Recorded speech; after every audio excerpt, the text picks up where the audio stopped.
5 years earlier, dungeons suddenly appeared across the entire world, and with them came endless waves of monsters in a disaster later called the Stampede. Now, 5 years later, Sapporo is home to Hokkaido's biggest dungeon, Chikaho, sitting just outside Odori Park. The place is packed with people, and in the crowd, an adventurer accidentally crashes into Karaboshi Haruki, a 27-year-old rookie adventurer. Chikaho has always been crowded, but lately it feels even worse, and Haruki, who isn't well known, leaves that day without earning any loot. After the chaos that followed the dungeon outbreak, Japan's government created the adventurer profession, allowing qualified people to enter dungeons and fight monsters at the risk of their lives. Haruki knows he has to push himself harder, especially when he sees on his phone that some people use their adventuring background to get better jobs. Former adventurers often sell themselves as tough, confident, and able to survive harsh conditions, qualities companies love. Suddenly, the crowd rushes towards someone famous, Tatsun, as excited girls gather around him, praising his popular blog. Haruki checks his own blog with only 4 views and quietly wonders why no one ever reads his posts.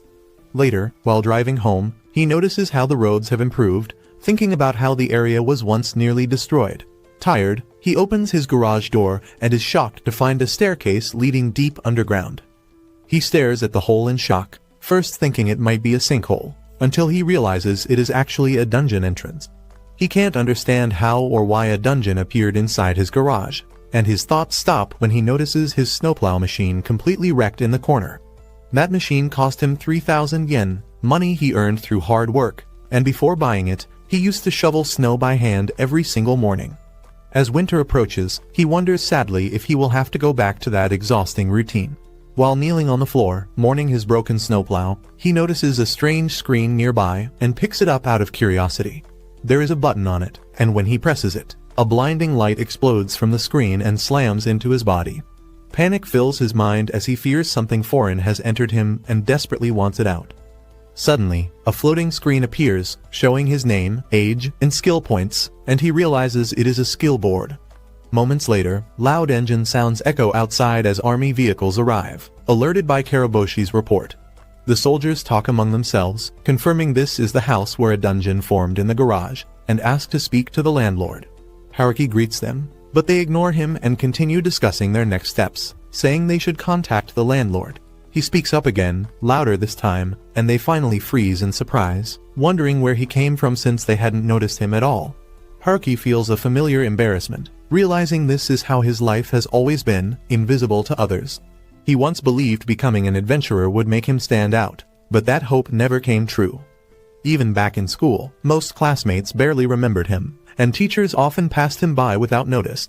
One of the soldiers apologizes and asks to see his license, and Haruki quickly hands it over, hoping the uncomfortable moment will end soon. Deep down, Karaboshi believes that someday he will become someone impossible to overlook. The army confirms that he never entered the dungeon, and he agrees, which eases their worries since it means they can secure the area safely. Barricades, sandbags, and barbed wire are quickly placed around the garage entrance, and Haruki watches in awe at how fast they work. When he compliments them, they casually reply that speed is part of the job. An officer asks if he lost anything, and Haruki admits his snowplow was destroyed, earning sympathetic reactions from the group. After finishing their setup, the soldiers prepare to leave, and Haruki thanks them, mentioning he plans to train, which earns him a warning to stay cautious. As they drive off, one officer salutes him, leaving Haruki confused about the gesture, especially given his flashy shirt. Once they are gone, he straightens up with determination, steps into the dungeon, places a hand on his chest, and summons the screen again, realizing it only appears inside, where magic items can be gained from chests or defeated monsters. These items carry strange powers that go far beyond normal human logic. Staring at the floating screen, he wonders if there is some kind of guide and starts pressing buttons until he notices a letter H, guessing it stands for beginner, while A or S might be the top ranks. He figures skill points can be used to upgrade items or abilities, and another screen pops up showing stats like vitality, strength, dexterity, and technique, just like a game's skill tree. When he checks his stealth stat, he realizes his uneasy feeling was right, since it is already nearly maxed out. His eyes move to a section called Special, and at first he thinks it might mean a hobby or personality trait, until he notices something labeled Growth Rate.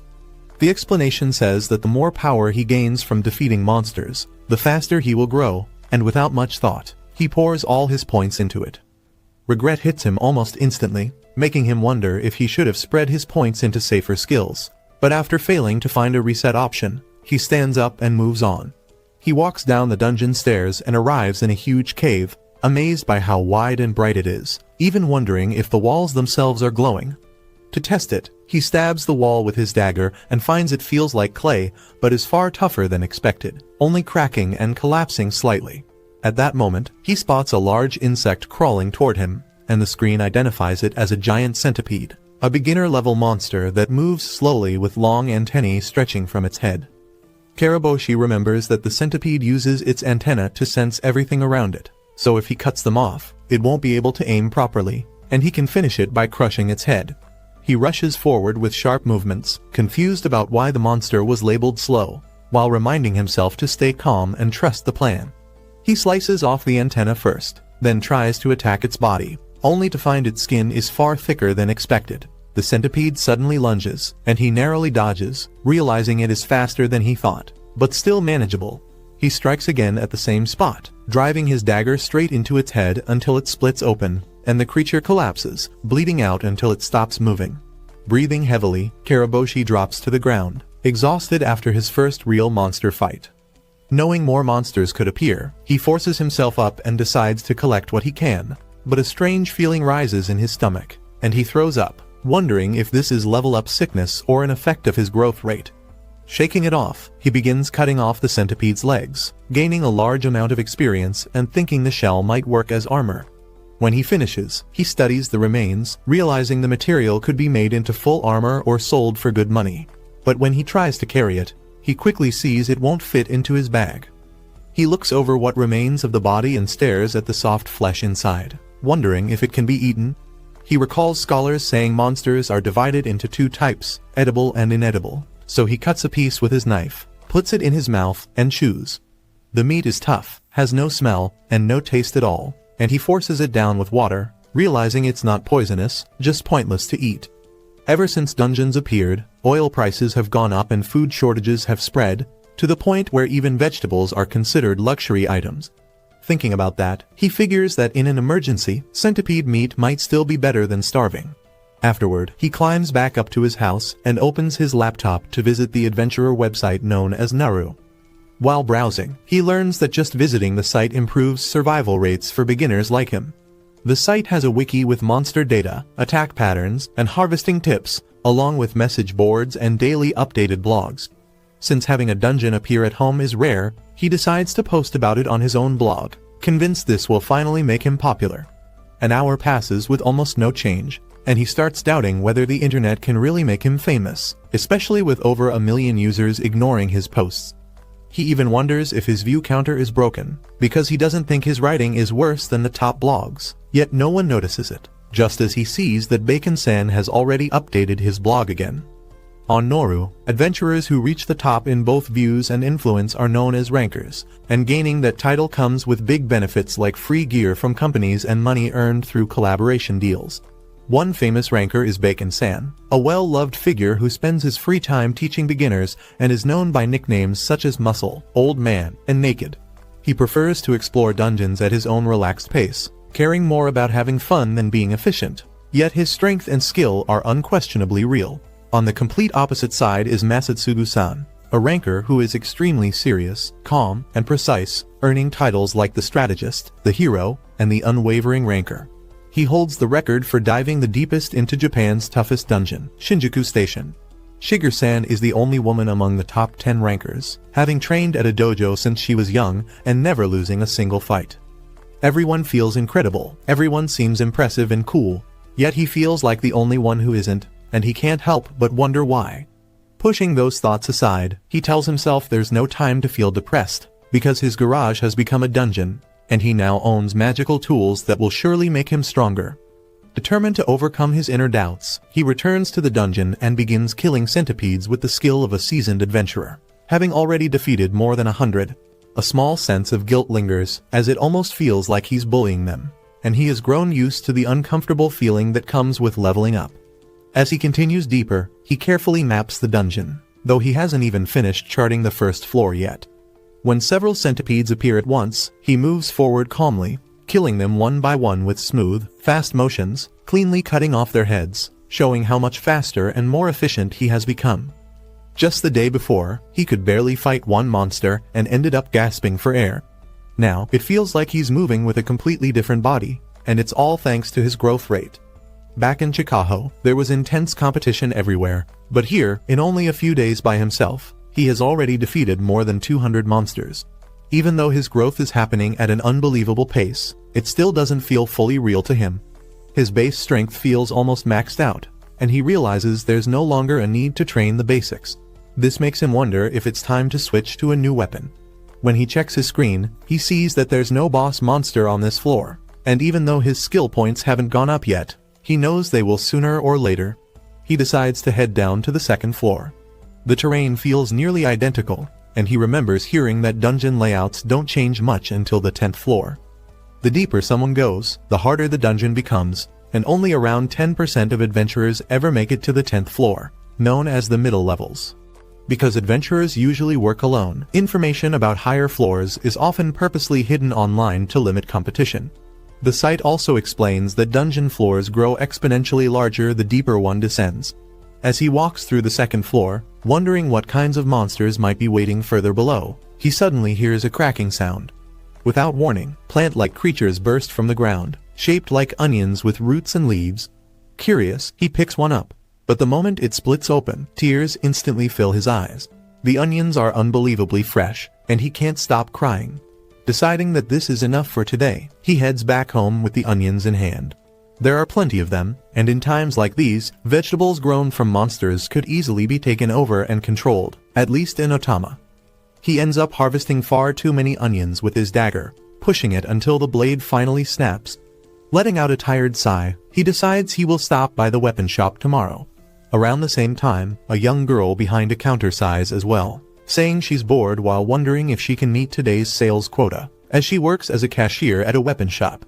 Meanwhile, Karaboshi is enjoying the almost heavenly taste of eggs at Kitora-san's house, finding them far better than centipede meat. Kitora-san smiles warmly as he watches him eat, while 3 crates filled with onions sit stacked inside the house.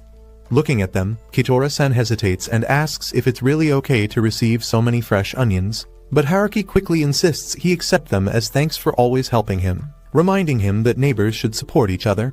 As Kitora-san examines the onions, old memories resurface, reminding him of picking onions like these long ago with his wife before she was killed by a monster.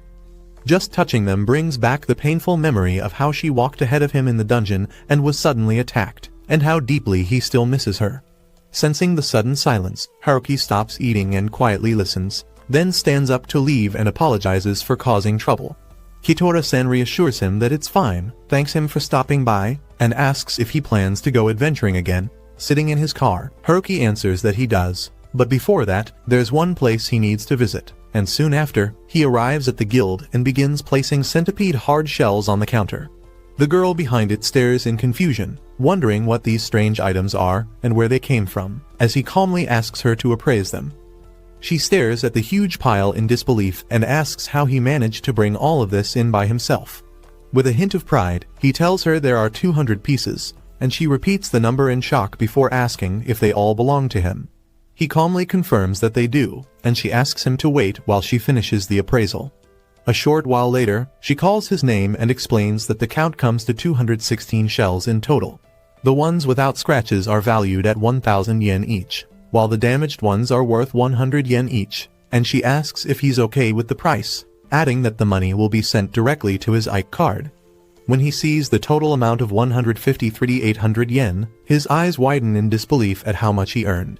After thanking her, he adds his narrow points and realizes his total is now 161,460 yen, silently thanking the centipedes for it all.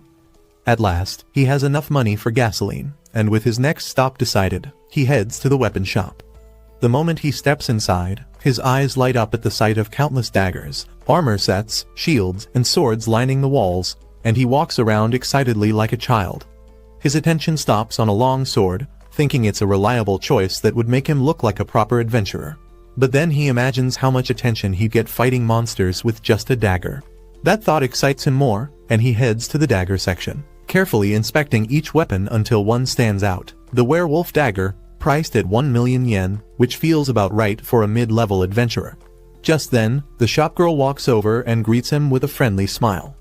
She stands beside him, looking over the daggers, and asks if he's interested in that one, offering to open the case for him.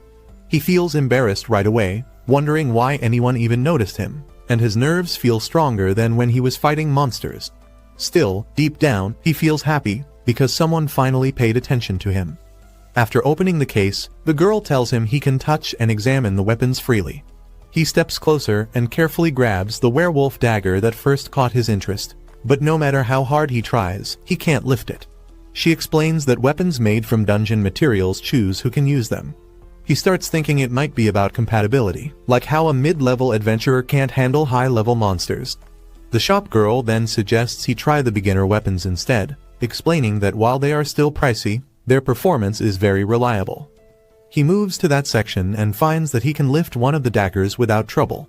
When he pulls it from its sheath, it feels a bit heavy, but comfortable in his hand. The girl tells him it's called the Silver Wolf Dagger. As Karaboshi gives it a light swing, she smiles and says it looks like he can equip it properly, and they walk toward the register. He asks if she's not allowed to sell weapons people can't use, and she explains that many customers buy based on looks or price, then come back angry when they realize they can't handle them. He says that sounds rough, but she reassures him, joking that she made sure to let him feel a little pain first before choosing. Karaboshi goes quiet, and she cheerfully adds that if he tried to return it, his facial expression would change real fast. He gives an awkward smile and says he has no plans to return it. She then asks if he is a mid-level adventurer, and he quickly answers that he isn't, explaining that he only started not long ago. Hearing this, she begins checking his armor and points out that his leather gear is badly worn down. Feeling embarrassed by how close she is, Karaboshi admits that he's still inexperienced and untalented. She keeps inspecting the armor, counting the scratches, and then suddenly jumps onto the counter with surprising agility, bringing her face level with his. She firmly says she's being serious and that she's only doing this because she doesn't want him to die. Looking at him with watery, puppy-like eyes, she asks if he thinks she's acting strange, tears starting to form. The moment he sees her cry, he panics and comforts her, quickly saying she's not weird at all. She then calmly explains that without better armor, he could easily lose his life, and in his panic, he blurts out that he'll buy it. In the end, he purchases a centipede protector for 50,000 yen, a silver wolf dagger for 98,000 yen, and a strange mask for 500 yen, spending a total of 148,500 yen. Carrying his bag, he leaves the weapon shop as the girl cheerfully thanks him for his purchase. The moment he's gone, she quietly celebrates to herself, as Yuyujuki Aken Ikubishi, the shop clerk, realizes she has somehow met her daily sales quota, something she had been struggling with. She thinks about the odd mask filled with bad miasma that never sells, noting that it wasn't even a magic item, yet she still managed to get rid of it. Feeling proud of how easy it was to sell him so many items, she becomes excited and already plans to brag to the clerk at the neighboring shop. Then, a troubling thought crosses her mind, as the silver wolf dagger he bought shouldn't be usable by anyone below the middle levels, since silver wolves only appear on dungeon floors 6 through 8, and their fangs are normally crafted into high-quality weapons meant for mid-level adventurers. For a brief moment, she wonders why the man called himself a beginner, but quickly drops the thought since she doesn't really care about him. Meanwhile, Karaboshi is still stunned by how much money he just spent. When he returns to the underground floors of Chikaho, after experiencing the true dungeon inside his own garage, he can't understand why so many people still come here. The dungeon is packed with both men and women, and while adventurers usually have to fight each other for monsters on the first and second floors, today somehow feels different to him. He quietly promises himself that one day, he will reach the deepest level of this dungeon. Checking his status screen, he sees that it has updated just as he expected, now listing the second floor as the deepest he has reached and showing that he gained 1 skill point. He assumes skill points can't be earned outside of dungeons, or maybe the conditions there are simply too easy. Remembering how he once struggled to kill a centipede with a single strike, he wonders if it would still be difficult now, or if the dagger's performance made the difference. With those thoughts in mind, he prepares to head deeper, knowing that from this point on there will be fewer people and more monsters. Just as he's thinking that, a killer rabbit suddenly rushes at him with terrifying force, strong enough to injure him if not for his new armor. Killer rabbits are known as brutal monsters, using their powerful legs to move at unbelievable speeds. According to online information, only the meat and horns of male killer rabbits sell for high prices. He can clearly tell this monster is far more dangerous than the centipedes, and he feels its intense killing intent, which strangely excites him. He slashes at it with his dagger, but the rabbit immediately attacks again, barely slowing down at all. He strikes the rabbit again, knocking it into the air as it rushes back at him at full speed with its claws out. But this time Karaboshi is fully prepared. He slices it while it's airborne and finishes it off once it hits the ground, killing it for good. Breathing hard, he collapses, stunned that he actually won the fight.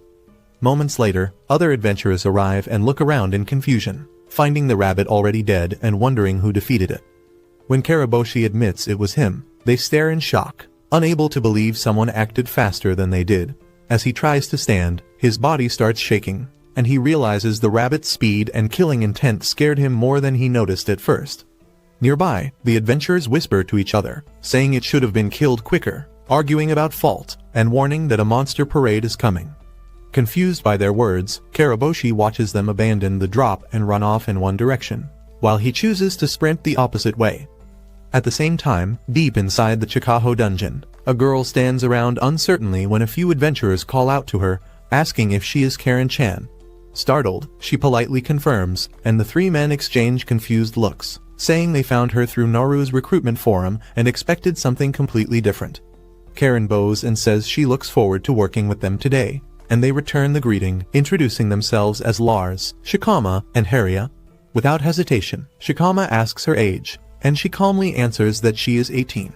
Haria comments that Karen only just reached the minimum age to join, making Lars frown as he says he doesn't like how young she is and worries she might not be dependable.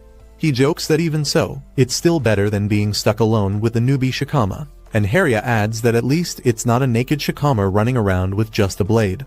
Karen doesn't find the joke funny and instead focuses on checking her equipment.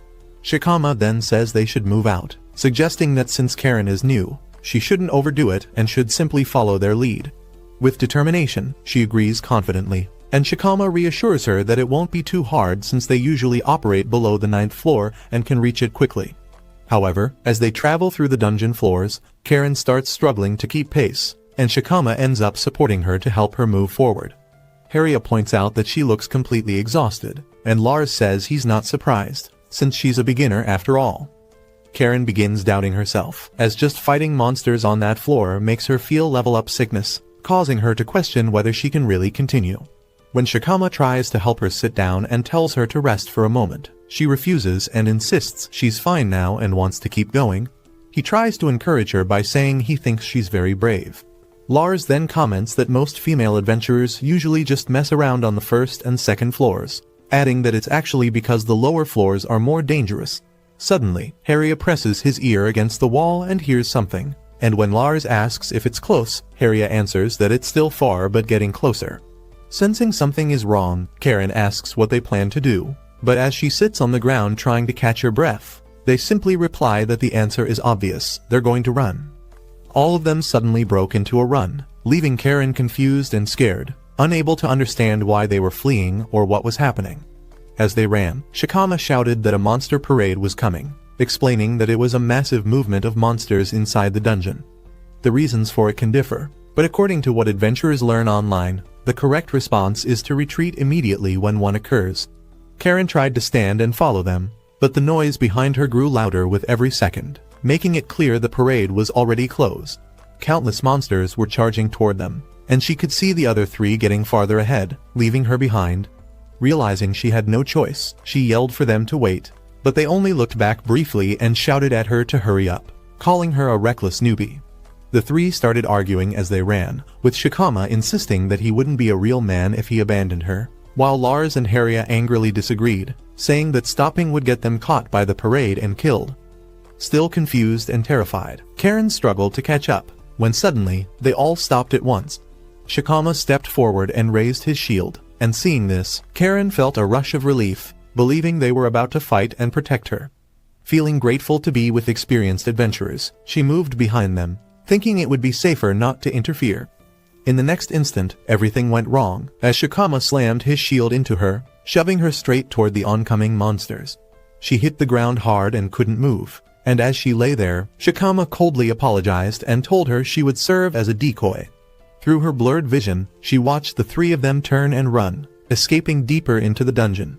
She tried to call out and stop them, but it was already too late, as the monster parade reached her and the heavy footsteps of killer rabbits closed in. Tears streamed down her face as fear took over, and she screamed for someone to save her, not wanting to die. Hearing her cry rise above the roar of the monster parade, Karaboshi sprinted toward the sound and arrived just as the monsters were about to strike a young girl, surrounded on all sides by killer rabbits. Without hesitation, he prepared to fight, quickly checking his screen and assigning his remaining points, knowing even a slight boost in strength could make a difference. His rank shifted from H to G as the rabbit's claws came dangerously close to her face. Wearing the strange mask and gripping his dagger, Karaboshi slashed through the rabbits, blood spraying everywhere, even across Karen's face. With his new armor and mask, he tore through the monster parade in every direction, striking again and again, and although his strength only increased by 1 point, the change felt overwhelming. His body burned, nausea rose in his stomach, and his head pounded, but the thrill was intense, making him realize this was the true feeling of adventuring. Finally stopping to catch his breath, he saw the rabbits scattered across the ground, and as he sighed in relief, he heard the girl stand up behind him. When he turned around, she froze at the sight of his mask, apologized awkwardly, and before he could react, she grabbed his hand and thanked him for saving her life. Unable to speak properly, he muttered that it was nothing, yet as she held on and confessed she truly believed she was going to die, Karaboshi felt her warmth and knew he was genuinely glad he had been able to save her. Together, they gathered the horns and meat from the killer rabbits, and he thanked her for helping collect the materials. She introduced herself as Karen Kurosaki, and he responded by giving his name, Haruki Karaboshi. She then asked if he planned to keep wearing the mask, and after finishing their packing, they got ready to leave the dungeon. Karen offered to carry part of the load, and he hesitated for a moment before asking if she was really okay with that. As they walked toward the exit, she asked if Haruki was a Sapporo ranker, but he corrected her through the mask, saying he was only a beginner. She suddenly stopped walking, shocked by his answer. If he was just a beginner, then why would he rush straight into a monster parade? He replied that he had acted on impulse, without really thinking. Karen was stunned by his response, and Karaboshi himself was even more amazed, knowing it was all thanks to the skill board.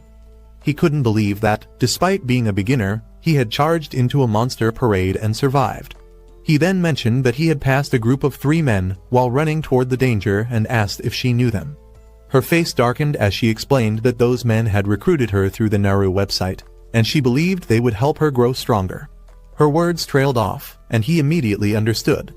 An adventurer's duty is to protect others, and he could not forgive those who acted selfishly or abandoned the weak. While there are moments when leaving someone behind is unavoidable, those 3 had not hesitated even once, caring only about escaping. Lars had demanded they run right away, and Haria had seen Karen as nothing more than bait, and in Karaboshi's eyes, people like that were unforgivable.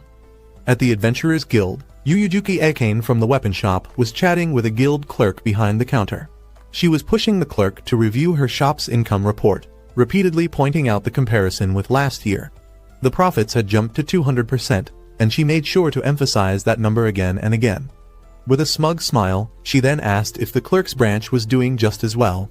The woman snapped back, telling Yuyujuki to stop bragging because it was getting annoying. Even though they were both branch managers, the clerk was Yuyujuki's senior, and Yuyujuki was expected to show more respect. Yuyujuki fired back, saying seniority based only on years didn't matter anymore, and that results were what truly counted. Comparing herself, a young and attractive woman with outstanding results, to the older and average clerk, she claimed the difference was obvious at a glance.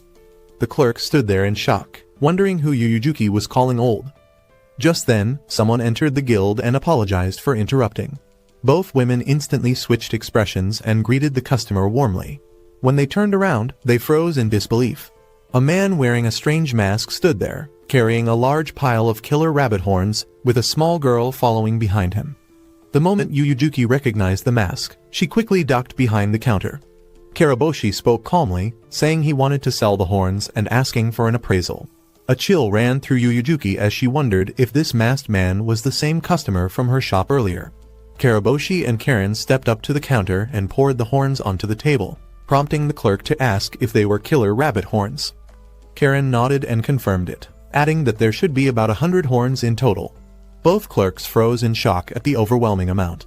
Yuyujuki immediately felt something was off, since killer rabbits were dangerous monsters that beginners normally couldn't defeat. Taking down 100 of them in just one afternoon was far beyond what a bronze-level beginner should be capable of. On top of that, female killer rabbits didn't have horns, meaning even more monsters may have been killed. Doing all of this alone was clearly unnatural. After a short wait, the clerk thanked them and announced the appraisal results, stating that 101 killer rabbit horns were worth 202,000 yen. She carefully checked the receipt again to make sure everything was correct, and Karaboshi calmly agreed to the amount. The clerk then asked if he wanted to use the team division option, and when he admitted he didn't know what it was, she explained that it allowed the money to be split and deposited separately, while also granting bonus service points. After listening, he agreed to use it. At that moment, Karen's eyes filled with tears as she protested, saying it wasn't fair since she hadn't really done anything. He insisted that helping carry the horns still counted, but Karen argued that she hadn't fought at all. He then suggested that since she carried 48 horns, she should be paid for that portion. Hearing this, Yuyujuki realized the truth, that this man had defeated all those killer rabbits by himself. The clerk apologized and explained that it wasn't possible to calculate payment for exactly 48 horns. Yuyujuki suddenly cut in, grabbed the clerk's arm, and pulled her down behind the counter. Karaboshi noticed the sudden movement, while Yuyujuki demanded to know why the clerk couldn't simply redo the appraisal properly. The clerk nervously explained that reappraising would require overtime work, which was strictly limited, and she didn't want to risk angering her superiors. Yuyujuki clicked her tongue at the excuse, calling it foolish and saying that this kind of thinking was exactly why the clerk would always be slow, no matter how much time passed. Offended, the clerk snapped back and demanded to know what Yuyujuki meant by that. By then, Yuyujuki had already straightened up, apologized politely to the customers, and asked them to wait just a moment. She quickly punched numbers into the calculator, working at full speed, then handed out 2 cards. Thanking them for their patience, she explained that the payment had been adjusted, with one portion equal to the value of 53 horns, plus half the value of the remaining 48 horns, and that the money would be deposited separately into each account. Karaboshi and Karen both thanked her and left the guild together. As they walked away, Karaboshi became certain that this woman was the same clerk from the weapon shop earlier that day. Left behind, the guild clerk angrily demanded to know what Yuyujuki thought she was doing and insisted on an explanation. Yuyujuki shot back that this was an important customer, and while she normally followed the boss's rules, it was fine to ignore half of them when the person bringing in the money was standing right there. The clerk argued that Yuyujuki was being incredibly rude to both the boss and the customer and declared she would report everything Yuyujuki had done that day to their superior. Yuyujuki replied that she didn't care at all and said that someday, the clerk would end up thanking her. The clerk could only stare in disbelief at how Yuyujuki always managed to talk back. As they reached the car and Karaboshi prepared to head out, Karen suddenly stopped him and asked how she could repay him. Confused, he said it wasn't necessary, explaining that all he did was save her, nothing more. Still, she insisted, saying she truly wanted to show her gratitude and that if there was anything at all she could give him, no matter what it was, she wanted to do it. He didn't really understand what she meant, but he was sure she had no bad intentions, only pure gratitude. Even so, from a social standpoint, a 27-year-old man being involved with an 18-year-old girl could easily cause serious misunderstandings. Wanting to avoid any trouble, he quickly got into his car, told her not to worry about repaying him, and drove off in a hurry. When he reached his building and entered the hotel, the exhaustion hit him all at once, and he realized he probably wouldn't have been able to drive any farther if he had stayed longer. He dropped onto his bed and only then noticed that he had been wearing the mask the entire time. His mind drifted back to the moment he entered the hotel and passed the receptionist, realizing he must have scared them with the strange mask and the odd way he had been moving around. Yet while wearing it, he hadn't felt anxious at all, almost as if he were inside a dream. It felt like he had no presence, as thin as air, and yet he still clearly existed within other people's sight, making him suspect the mask might be some kind of godlike item. Later, at the rough-looking tavern, Karaboshi felt excited that he had finally reached the famous spot often mentioned on the Naru website. he lifted his mug and noted that even a medium drink cost 2,000 yen, but decided that today deserved to be treated as a special occasion. While he was lost in thought, another customer accidentally bumped into him while ordering, splashing Karaboshi's drink all over his face. The man didn't even notice, assuming he had hit a wall instead of a person. His friend started to explain that he had seen it happen, and had already warned him about some creepy guy wearing a strange mask, and the other agreed, saying he had noticed him too, clearly talking about the masked man with the dagger, and remarking that from head to toe, he looked exactly like a complete beginner. The first man agreed, saying the mask was ugly and outdated, and that he only wore something like that because he was a nobody. Karaboshi overheard them and felt shocked that people had actually noticed him, and were even talking about him. To him, that alone felt amazing. He suddenly stood up, lifted his mug high, and felt like he had gone from being invisible to truly existing. With new confidence, he ordered another beer. The people nearby jumped in surprise, realizing they hadn't noticed him there before. A waitress came over with the drink, and he took the mug from her hand and greeted her politely. After finishing, he decided it was time to head back to the hotel. Once there, he opened his laptop and started writing a blog post about the monster parade incident. He felt sure that today's story was strong and would finally get some reactions. Only then did he remember that the girl he saved had mentioned she also wrote a blog. Curious, he searched and found her post titled "I Was Saved." In it, she wrote that she would never forgive the adventurers who abandoned her and poured out her gratitude toward Karaboshi. When he checked her blog stats, he saw that 143 people had already bookmarked it. Feeling tired, he closed his laptop and went to bed. While he slept, many readers found his own blog, leaving comments accusing him of lying and saying there was no way he could have survived a monster parade suicide charge. Others guessed that Air might be his blogger name and decided to bookmark him, with more people agreeing and doing the same. When he woke up the next morning, he saw that his blog had 5 views and 3 bookmarks. He was filled with joy, because it was the very first time anyone had ever bookmarked his blog. At last, he truly felt seen. He started packing his things, planning to head home, and thought about returning to the garage dungeon to level up again. But then he realized that going straight home might be dangerous, since the 3 adventurers from before could try to harm the girl. Instead, he chose to go meet her. When he arrived at the dungeon area, it was packed with people, and he thought it would have been smarter to send her a direct message, because finding her in such a crowd seemed impossible. Just then, he heard someone calling his name. Karen waved happily and greeted him with a bright good morning. He replied and asked how she managed to find him, shocked because, despite his weak presence, this was the first time anyone had ever called out to him by name. She laughed and said it was because of his mask, which stood out so much. Only then did he realize he had forgotten he was still wearing it. She lightly touched the mask and said it was incredible, joking that for a god-like item that only cost 500 yen, the shop clerk must be a goddess.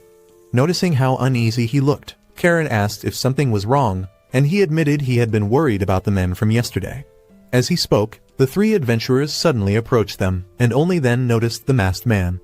Karaboshi quietly asked Karen if those were the same men, and she confirmed it.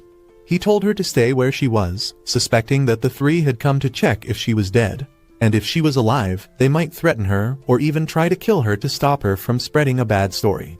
Actions like that could get adventurers disqualified. As these thoughts rushed through his mind, the 3 men suddenly charged at him, ready to fight, and he couldn't believe they would attack so openly in such a crowded place, especially with a young girl right there. He judged the situation in a split second. If he dodged Shikama's shield, Harria's arrow would come next, and even if he survived that, Lars was waiting with his heavy sword. As they rushed closer, he stayed calm and focused, trying to find a way to escape their combined attack. Just as a blade flew toward his chest, ready to stab him, another sword suddenly cut in between. Shikama's weapon shattered on impact, and the force knocked him flat to the ground, completely stunned. "What's with all this noise?" the man holding the sword asked. Both Karen and Karaboshi recognized him immediately. It was Masatsugu. The crowd exploded with excitement at his appearance, and Karaboshi was shocked, realizing he hadn't seen Masatsugu move at all. Shikama quickly tried to explain, claiming that it was actually Karaboshi and Karen who caused the trouble, saying they had been pushed into a monster parade and almost died.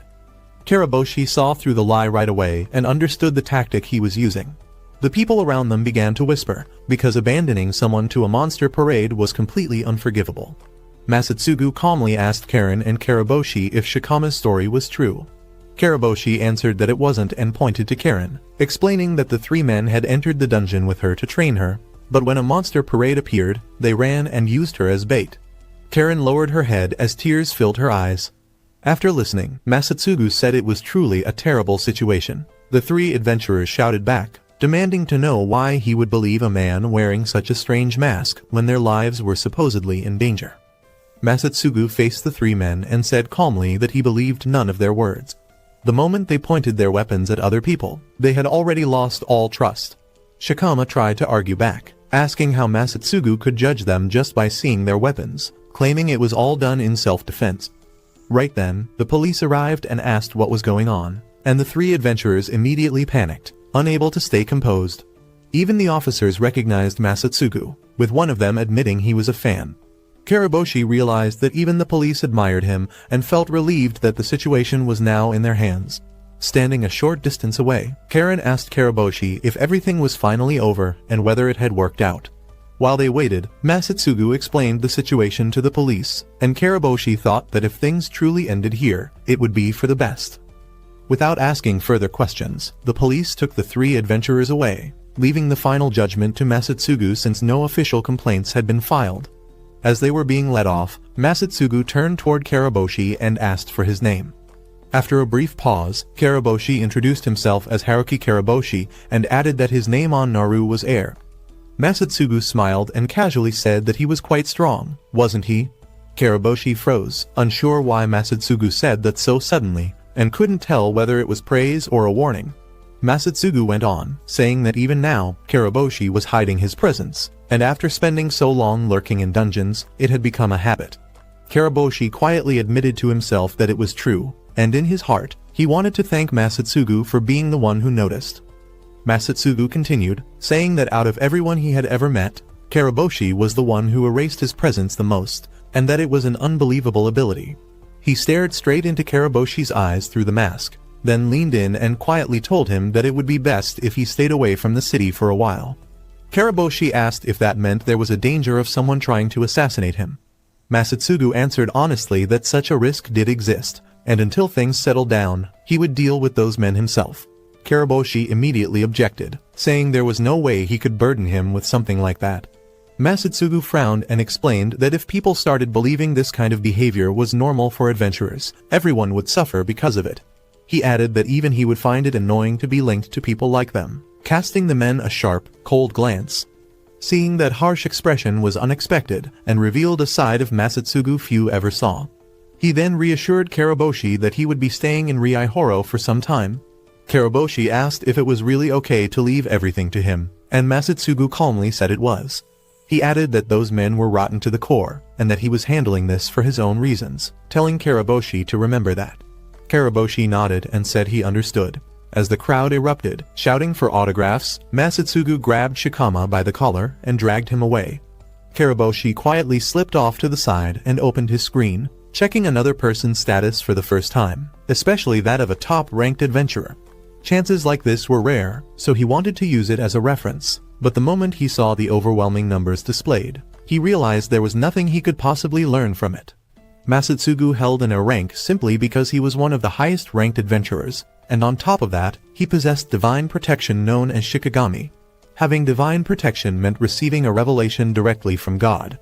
Karaboshi wanted to learn more about the holy sword he saw, but the status window suddenly disappeared as Masatsugu moved out of range. Even so, Karaboshi could still view the skill tree paths, and he was curious to study the holy sword's details later. Just then, Karen pushed her way through the crowd and asked him to take her to a dungeon. Caught off guard, he asked what she meant, and she explained that since Masatsugu had warned him not to stay in the city, she felt she shouldn't remain there either. She then asked him to bring her to the dungeon at his home.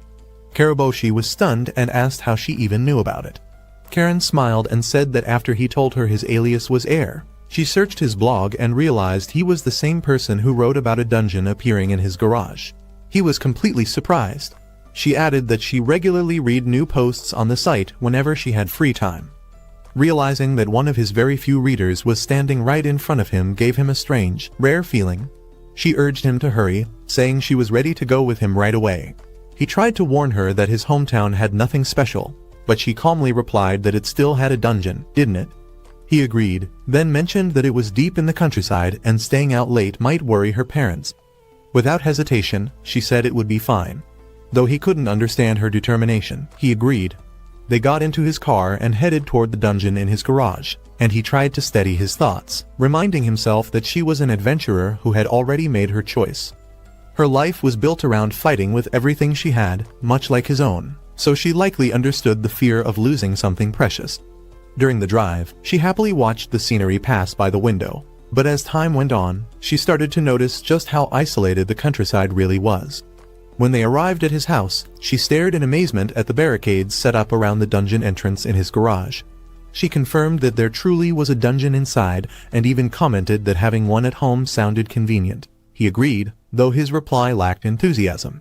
She then asked where the town's trading store was, and he explained that there wasn't one because the area was so remote.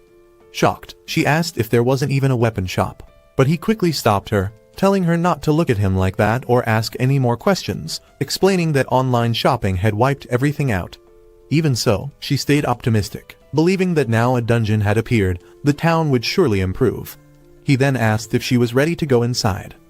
As they walked down the dungeon stairs, he asked if she knew what kind of monsters lived there, and she answered that they were centipedes, which he agreed with, noting that she must have read his blog. He told her that her life wouldn't be in danger, but warned that the monsters could damage her armor, so she needed to stay alert. She nodded in understanding. He then noticed that her armor was little more than regular clothing, and the stick she carried wasn't a wand but a root staff. She wore leather boots, and root staffs, made from monster materials, were known to be unpopular in dungeons because they were hard to use, usually considered B-class beginner weapons. He couldn't understand why she chose such a weapon, which only made her choice more intriguing to him. He decided to ask her about it later if the chance came up. All of a sudden, a centipede monster crawled into view, and her heart started pounding with fear. She was clearly terrified. He calmly told her it was fine and explained that centipedes weren't very strong, but she shot back that her heart definitely didn't feel fine. Trying to support her, he said that since this was such a rare chance, she should try attacking it herself. She froze in place, staring at the centipede. Seeing this, he stepped forward, pressed his foot down on the monster to stop it from moving, and pointed out that its weak spot was the head. Panicking, she asked how he could stay so calm, and whether he wasn't disgusted at all. He answered honestly that he actually found them kind of cute, saying the way their legs moved and bodies wriggled made them adorable to him. She couldn't even bring herself to look and begged him to kill it quickly, saying she would get goosebumps just thinking about it. He warned her that the centipede's eyes were dangerous, and if she turned away in disgust, she could die. Then he asked her a hard question: was she a girl who feared gross things, or an adventurer who could face reality head-on? Those words struck deep. She tightened her grip on her staff, stepped forward, and smashed the centipede's head. The very next second, she started vomiting. He remarked that level-up sickness was truly awful. While he collected the centipede's hard shell, she asked how long he had been an adventurer. He answered that he had only started that year, which shocked her, since she had also begun in the same year. He confirmed it was true, and when she asked if he had been into martial arts before, he replied that he hadn't, explaining that back in school, he only did track and field and nothing else. After he started working, he realized his company was a harsh black company, and hearing that, she wondered how he had grown so strong while she still felt so weak. He helped her back to her feet and told her that since his house was close by, she could hunt as much as she wanted, explaining that if she kept defeating monsters little by little, she would naturally become stronger. She replied with determination that she would wipe out every monster, but he gently told her she didn't need to push herself that far. A few days passed, and she became much better at landing hits on centipedes, and after another kill, he guessed it was around her 100th one. He told her it was still dangerous to fight alone, and the fact that she could do it showed how fast she was improving. Gasping for breath, she apologized and said she needed a break, and he agreed, suggesting they rest. She collapsed onto the ground, completely worn out, and he found himself impressed by her effort. She hadn't complained even once, showing strong grit and never slacking off, qualities that would surely help her later on. He opened her skill board and saw she still had no points and remained at rank H. But then something caught his eye and shocked him. While Karen lay there, wondering what she would do if centipedes appeared in her dreams, he kept reading and noticed the words, magic power. He froze in disbelief, since there was still no public information about magic. And this was the exact skill veteran adventurers had been waiting for. His curiosity surged, and he wanted to know more, to see it, and to understand it. But it was clear she was hiding her magic power on purpose, avoiding using it. Aside from that, the rest of her skill board looked almost identical to his. Beginner adventurers like them had no real way to protect themselves from bad intentions, and revealing unknown abilities was extremely risky. Because of that, he decided to ask in a careful and indirect way. Casually, he asked Karen if it might be possible that she could use magic. The moment he said it, her expression hardened, and she frowned, asking why he would even bring that up. Realizing he might have gone too far, he quickly tried to cover it up, saying he only thought so because her outfit looked like something a magical girl might wear. She replied bluntly that magical girls wore dresses. Feeling awkward, he added that if magical weapons existed, then magic skills must exist too, right? Explaining that he had just been thinking about it for a while out of curiosity. She responded that even if someone could use magic, they wouldn't reveal it unless they were a high-level adventurer. When he asked why, she answered simply that it was dangerous. Karaboshi understood immediately that she was protecting herself and that she was fully aware of how risky her magic power could be. He glanced back at her screen and noticed she had 3 unused points. He wasn't sure whether that was good or bad, but since it was something he himself didn't have, he felt that her magic power combined with those points might be part of her fate. Without hesitation, he put all 3 points into magic power. Karen looked at him in confusion, not understanding what he had just done. Suddenly, strange noises began echoing around them, shaking the area like a small earthquake. She said she had a bad feeling and suggested they leave the dungeon, and as they started moving, he added that it felt like something was breaking. Fear spread across her face as she asked what they would do if it turned out to be a centipede monster parade. He tried to reassure her, explaining that centipedes weren't very dangerous one by one, but when they gathered in large numbers, they could become a serious threat. As they continued forward, a massive centipede suddenly crawled out from the direction of the 8th floor, radiating far greater killing power. This one was poisonous, incredibly fast, and had an extremely sharp sense of smell, leaving him confused about why such a monster was on the 1st floor. Giant centipedes weren't supposed to appear here at all, as they were rare mutant creatures, sometimes even stronger than dungeon bosses. The monster rushed toward them at terrifying speed, and he shouted for Karen to fall back and stay alert for attacks from behind. Drawing his dagger, he tried to strike first, but the centipede ignored him and lunged straight for Karen. He aimed for its head, but even that part was unbelievably tough, and his attacks couldn't break through its shell. As the centipede turned toward him to counterattack, Karen slammed her staff onto its head, and with the help of magic, she forced it back, stopping the attack and killing it on the spot. After leaving the dungeon, Karen looked up at the sunset with a cheerful smile and said how beautiful it was, making him realize it might have been the first time he had ever truly noticed a sunset like that. In the distance, they spotted a new building and walked closer, only to discover it was a weapon shop. He was stunned that a weapon shop had opened in such a remote area. Karen pointed out that it definitely hadn't been there before they entered the dungeon, yet now it suddenly stood there, which felt almost unreal. Karaboshi wondered just how strange that was, since shops usually only opened after careful checks of supply and demand, and this one even looked pre-built. Even so, he was glad it existed, and since they had just collected plenty of materials, he didn't hesitate and walked straight inside. From inside the shop, they could hear someone crying. Karaboshi called out, and soon they realized it was the same shop clerk from before. She greeted them, saying that even though the store was empty, they were welcome to browse. Karaboshi felt confused and wondered what exactly there was to look at. He asked if she was the same clerk who had worked at the Sapporo shop, and the moment he said that, she burst into even louder sobs. Both of them froze, unsure of how to react, as she cried uncontrollably and shouted about why she had been sent to a place like this. Seeing how upset she was, Karaboshi suggested leaving and coming back later, thinking she seemed completely different from before. However, just as they turned to go, she rushed over and stopped them, demanding to know how he could walk away while a woman was crying right in front of him. Karaboshi noticed how quick and agile she was. They sat down across from her and listened as she poured out her story. She said she had worked so hard for the company and felt this was nothing but harassment, asking if it wasn't cruel. Both of them nodded in agreement. Despite increasing sales, she explained that just because she had bought materials from another store without permission, she was punished like this. Carefully, Karaboshi asked if she had been demoted, which only made her cry harder as she begged him not to say that word. Feeling awkward, he offered the hard centipede shells and asked if she would buy them. She snapped back angrily, saying that being sent to the middle of nowhere didn't mean she had become useless. Karaboshi felt confused, wondering why it felt like she was arguing with him. She then inspected the materials, counting 96 hard centipede shells at 1,000 yen each, and when she looked at the giant centipede shells, she asked if they were really sure they wanted to sell those as well. He asked what she meant, and she explained that armor made from giant centipede shells would be far better than the gear he was using now. Since he already had the materials, crafting it would be cheaper than buying new armor. Even so, he insisted on selling them, explaining that he barely survived the fight earlier that day. He remembered how the wolf dagger had rejected him before and worried that if his level was still too low, powerful equipment might refuse him again. If he wanted to use gear like that, he felt he needed to grow stronger first.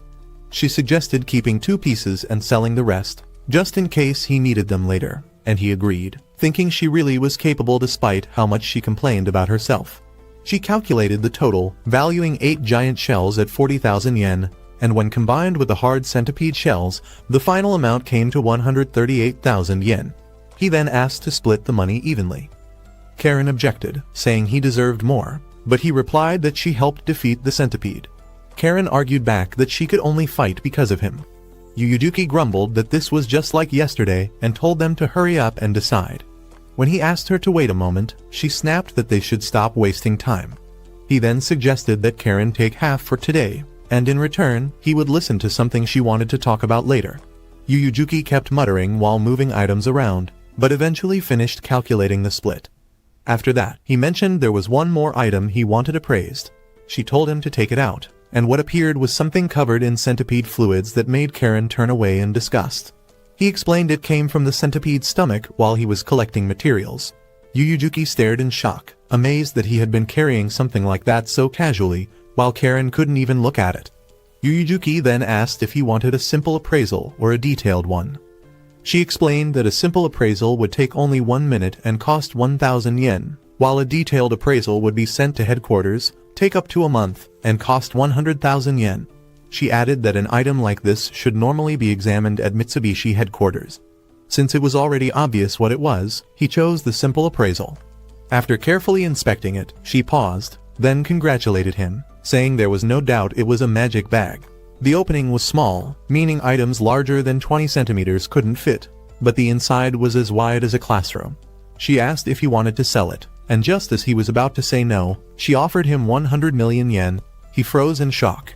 She explained that transportation costs were insanely high these days, which made magic bags extremely valuable. Even so, he decided to keep it. When they returned to his house, Karen couldn't stop staring, amazed at how nice it was, and he invited her inside. She was impressed by everything, especially his computer, and he explained that his electricity was free thanks to solar panels. She said she was jealous, since most homes had strict electricity limits, and he agreed, mentioning how expensive things had become. He offered her a seat and poured them both some water. She looked at the glass with shining eyes and drank it all at once, seeming completely fascinated by it. When he asked if it tasted good, she smiled and said it was delicious, and he told her it came from a well.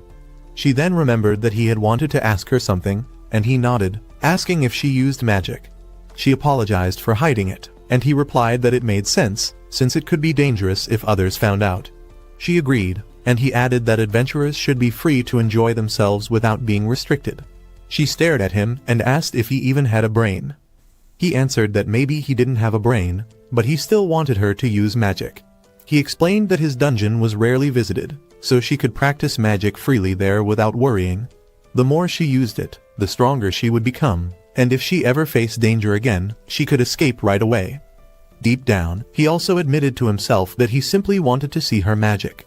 She said she planned to start using it tomorrow, then hesitated and asked if she could try it now, quickly apologizing and explaining that magic was hard to use outside the dungeon. He asked when she first noticed she could use magic, and she said she wasn't really sure, only that while walking through the dungeon, she felt like she could use it, especially when holding her staff. He then asked why she chose a staff as her weapon, and she explained that magic flowed through it more easily. She confirmed that these were the questions he wanted to ask, and he nodded, adding that he had one more question, asking where she planned to stay that night. She replied casually that she would stay at his house. The water he was pouring almost spilled as he froze in shock. Meanwhile, Masatsugu was updating his blog titled "Cross the Dungeon with All Your Strength, Floor 132. As comments poured in, he began replying to his readers, many of whom asked whether he had defeated the floor boss and what the outcome was. He replied that he had beaten it and obtained some kind of rod, though its true nature was still under investigation. He then asked his followers if anyone knew the identity of the man in Sapporo. The replies said they had never seen him before, wondering if he might be the same person who survived the monster parade. They asked what made him so special and why Masatsugu was interested in him. Masatsugu answered that the man had sharp eyes and an exceptional ability to erase his presence. He felt that the man Masatsugu mentioned might be interesting, and the fans were shocked by that comment. It was rare for Masatsugu to call anyone interesting, so it made people wonder what kind of person that man really was. Back at Karaboshi's house, he carefully asked Karen again, thinking he might have misunderstood her. He asked where she said she was staying for the night, and she replied that she thought he had a spare room.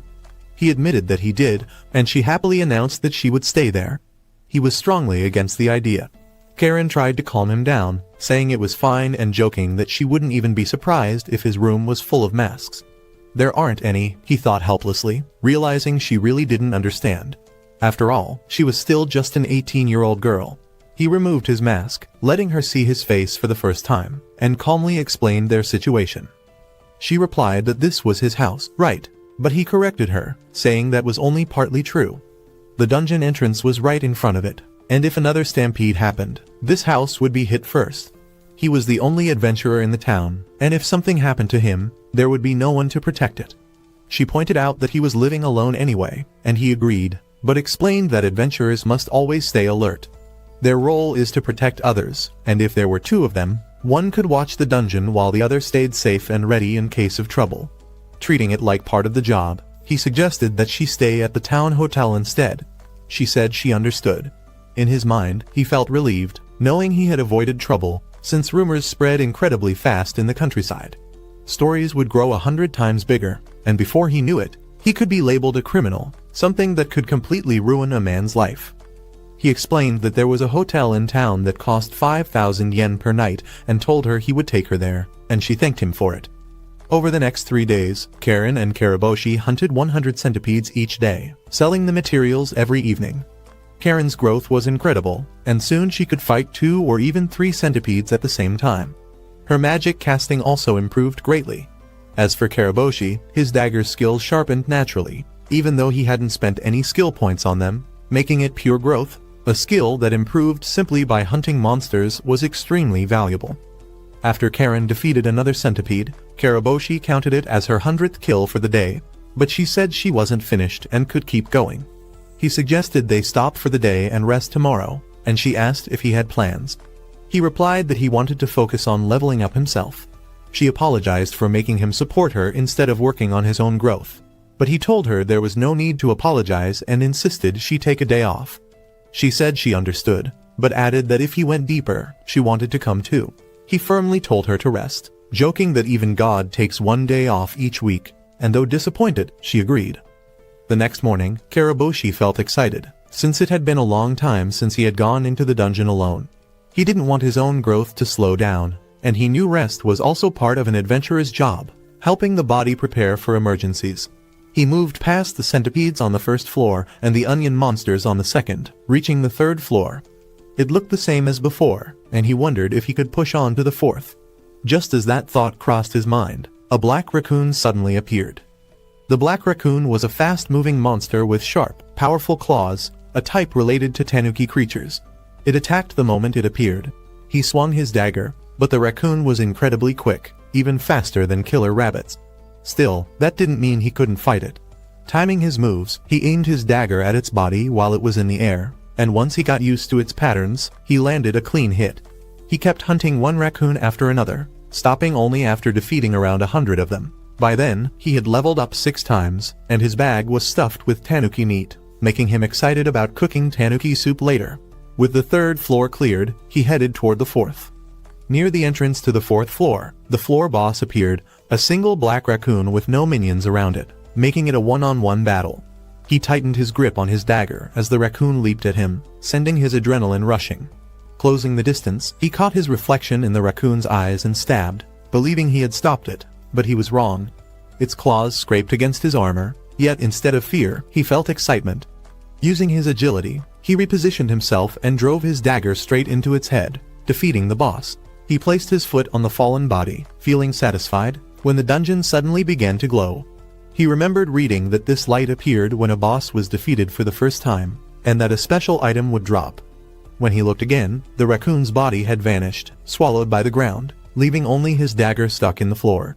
Nearby, he spotted a raccoon claw and a strange metallic object that looked like iron, likely a boss drop, possibly real iron. Deciding to appraise it later, he moved on, and when he checked his screen, he noticed that his skill points hadn't changed.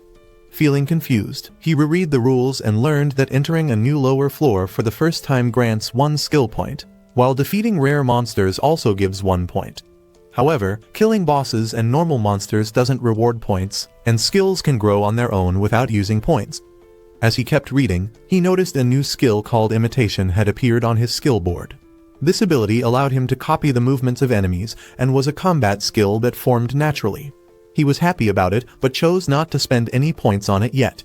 Moving deeper into the 4th floor, he admired the scenery, filled with dark green shades mixed with lighter patches.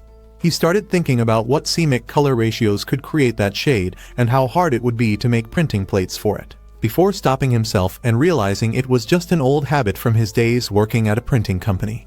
An occupational habit, he thought to himself. As he went on, he spotted a flower he recognized, but it suddenly grew quickly, opened its mouth, and launched something at him, a potato. His eyes widened in excitement. Onions, potatoes, and meat filled his thoughts, making him believe this dungeon was perfect.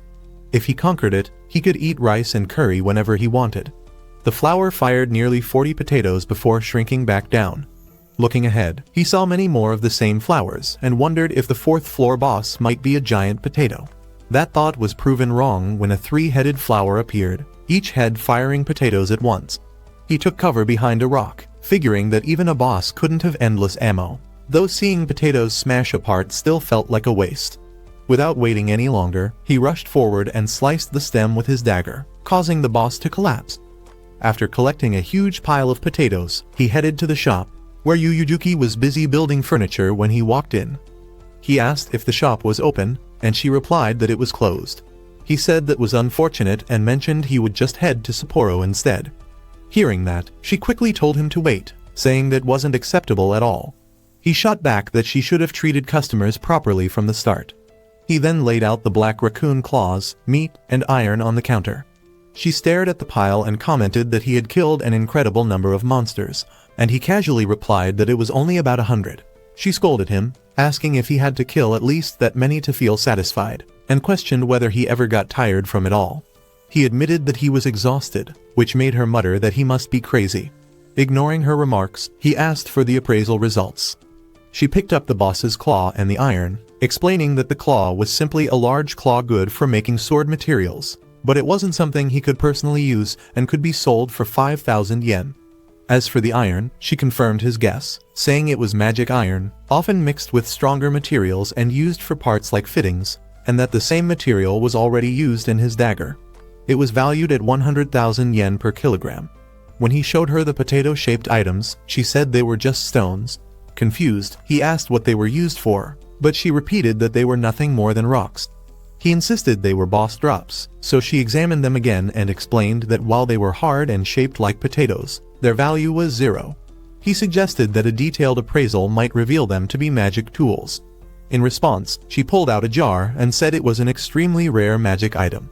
His eyes lit up as he asked what it did, and she explained that anything placed inside would multiply endlessly, sometimes producing hundreds of kilograms. If gold were put in, it would create an infinite stream of gold. But because he had already used the jar to store stones, it now only kept producing stones, turning it into nothing more than a container that endlessly created trash. He felt crushed by the realization. At the same time, in her hotel room, Karen wondered what Karaboshi was doing. was he pushing deeper into the dungeon on his own. Back at the shop, the magic jar continued spitting out stones non-stop. And as Yuyujuki watched the pile grow bigger and bigger, her frustration exploded. She snapped at him, saying she understood he was shocked, but he should at least act properly. Was he planning to fill the entire place with garbage? He stood there, still trying to accept that he had misused such an incredible magic item. Then, almost as an afterthought, he quietly asked how much the jar would have been worth if he had sold it instead. Yuyujuki answered instantly. As a super rare item, it would have sold for around 1 trillion yen. 1 trillion. Hearing that number shattered him even further. This time, the shock truly hit deep. Seeing his devastated expression, Yuyujuki tried to comfort him, saying that mistakes like this happen sometimes and that if he kept going, he might find something similar again someday. She also mentioned that new high-quality items would be arriving soon and told him to come back tomorrow. That night, he returned home and wrote a blog post about his dungeon run and the huge mistake he had made. The post got 4 views and 1 new like, but instead of feeling happy, he felt even more disappointed in himself. Why would someone like a post about such a failure? Why had he messed up so badly? Frustration burned inside him. The next morning, Karen arrived early at his house, greeting him brightly and saying she was ready to head into the dungeon. She asked if he had any plan for reaching the lower floors, and he replied that before anything else, they should stop by the armor shop. The shop clerk had mentioned earlier that new stock had arrived, so when they entered the store, they were surprised to see someone already inside. It was Kitora-san, Karaboshi's neighbor, and he seemed to be enjoying a friendly chat with Yuyujuki. Noticing the customers, Yuyujuki quickly apologized and asked him to leave for now, saying she had work to do. Kitora-san smiled warmly, said he understood, and told her to call him if anything came up. He left the shop still grinning.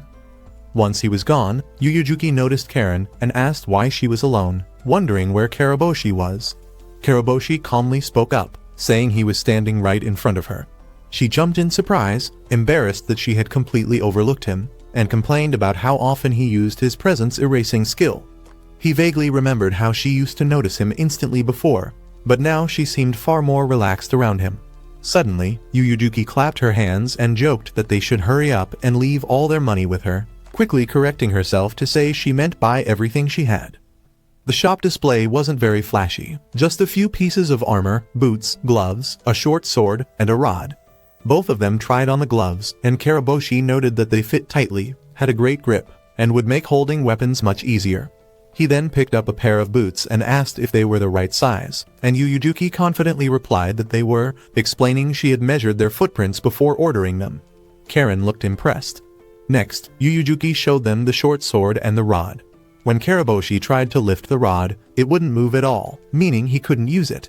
Yuyujuki looked slightly surprised, considering it was a dungeon drop, and when he asked if it was a powerful weapon, she admitted that even with her appraisal skills, the rod's true details were still unknown. So he asked if the item had basically been dumped there just to be sold. Yuyujuki explained that this shop was treated more like a storage warehouse than a real store. Karen tried on the boots and gloves and smiled, saying they fit perfectly, and Yuyujuki nodded proudly, saying of course they did. Karaboshi then asked Karen if she could lift the rod, and Yuyujuki smirked, asking if they would buy it if she could. He replied that it would depend on the price. Karen grabbed the rod and lifted it with ease, causing all 3 of them to freeze in shock. Karaboshi felt a small sting of jealousy, realizing she could equip a high-level weapon so easily. When he asked the price, Yuyujuki casually said 1 million yen, and the moment he heard that, he told Karen to put the rod down immediately. Yuyujuki protested, reminding him that he had said he would buy it if Karen could use it. He then demanded the real base price, warning that if she wasn't honest, they would take their business to Sapporo instead. Panicking, she begged them not to leave and reluctantly admitted the base price was 10,000 yen. He offered to buy it for 20,000 yen, but she argued that it was a drop from Chikaho's 20th floor and should be worth at least 50,000 yen. They went back and forth until Karaboshi suggested 30,000 yen, Yuyujuki countered with 40,000 yen, and they finally agreed on 35,000 yen. After that, Karaboshi picked up another dagger and noticed the blade wasn't sharp at all, asking if it even cut or if it was just junk. Yuyujuki calmly replied that it was a cursed dagger, and when he questioned how a dull blade could be cursed, she explained that although it wasn't sharp now, it grew sharper the more monsters it killed, making it a weapon that became stronger with use. He was stunned by how incredible the dagger was and couldn't understand why such a powerful item was sitting in a place like this. She answered bluntly that no one ever bought daggers, because most adventurers didn't even see them as proper weapons. She asked him straight out whether he was going to buy it or not. He hesitated, and the moment she noticed, her attitude instantly changed back to her sweet sales tone as she urged him to take it. When he asked the price and heard it was 1 million yen, he immediately turned around to leave. She rushed to stop him, begging him not to go and quickly offering a discount.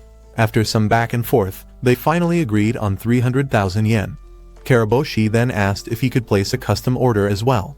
She said the shop had a basic ordering system and asked what he wanted. He requested a dismantling knife and medicine for adventurers. She asked about the knife's rank, and he replied that he trusted her judgment. She wrote everything down and casually added that if he ever needed anything else, he could tell her anytime. The wording confused him a bit, but he agreed anyway. Later, Karen and Karaboshi entered the dungeon together. On the third floor, Karen asked if he had defeated the boss the day before, making him realize she must have read his blog. She then quietly asked if she had been a burden.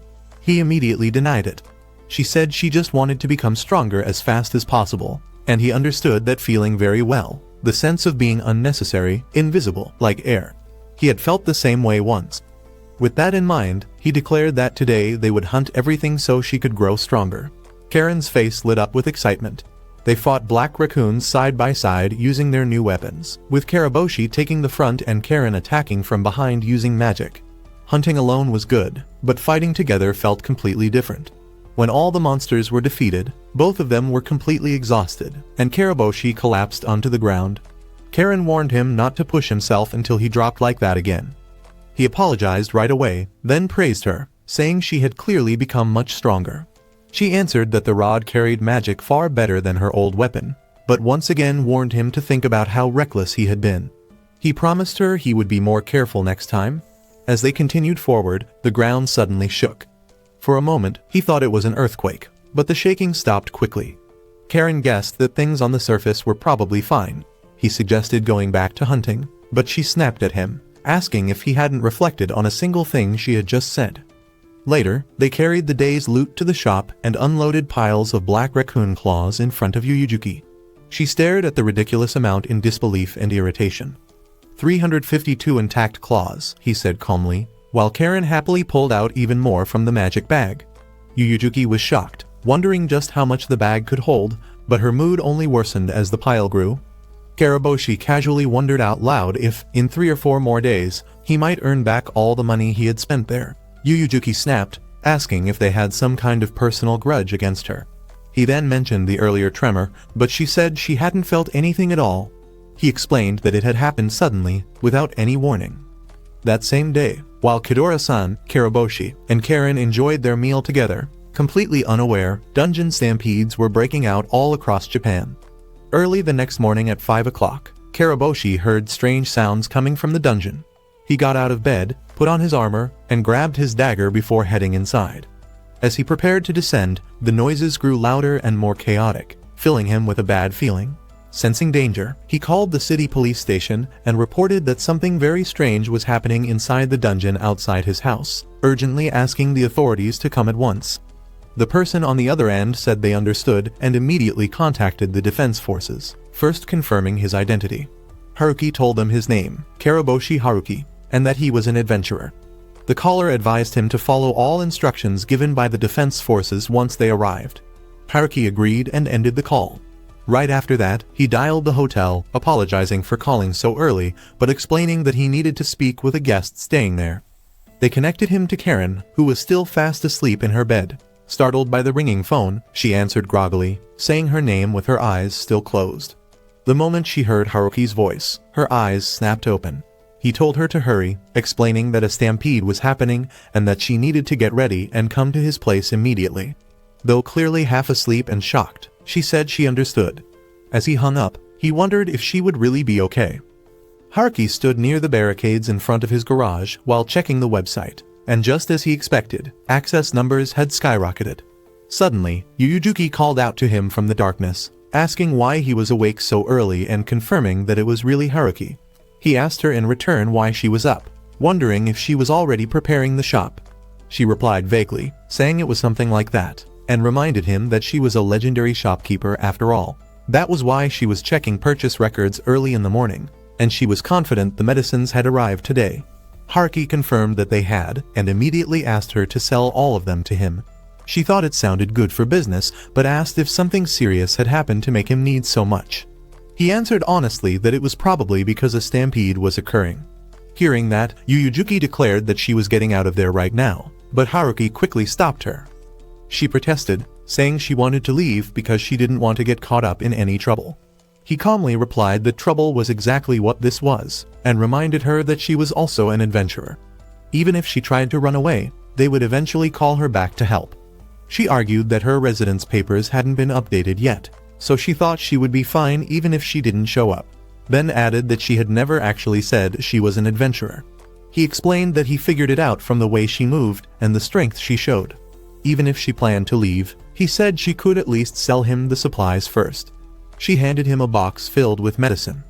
Meanwhile, Karen arrived out of breath, still half asleep and confused. She had heard about the stampede and the monsters and quickly asked if everyone was safe. He explained that stampedes were happening all over, but the monsters seemed to be emerging at different times in different places.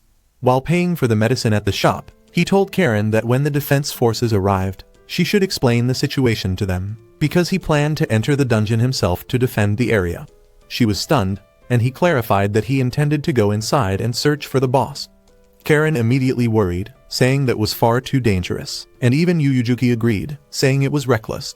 He admitted there was a risk, that there might be too many monsters, and that what he was suggesting sounded foolish. Still, he explained that while the usual way to stop a stampede was to kill all the monsters, he believed there was another option, defeating the boss that was leading them. If he thought he could beat the boss, he would take that path instead of endlessly fighting monsters to protect the town. Karen then asked to go with him, but Karaboshi refused. When she demanded to know why, he answered honestly that she would only slow him down. He took off his mask and explained that his presence was unbelievably faint, allowing him to slip past monsters without being noticed. If Karen went with him, however, the monsters would sense her right away. She said she understood, but firmly warned him that he was not allowed to do something reckless like last time. Haruki agreed and promised he wouldn't. With that, he turned and headed into the dungeon. Yuyujuki noticed that he seemed to be humming as he left, and Karen agreed, thinking maybe he was. Outside, everything had fallen into chaos.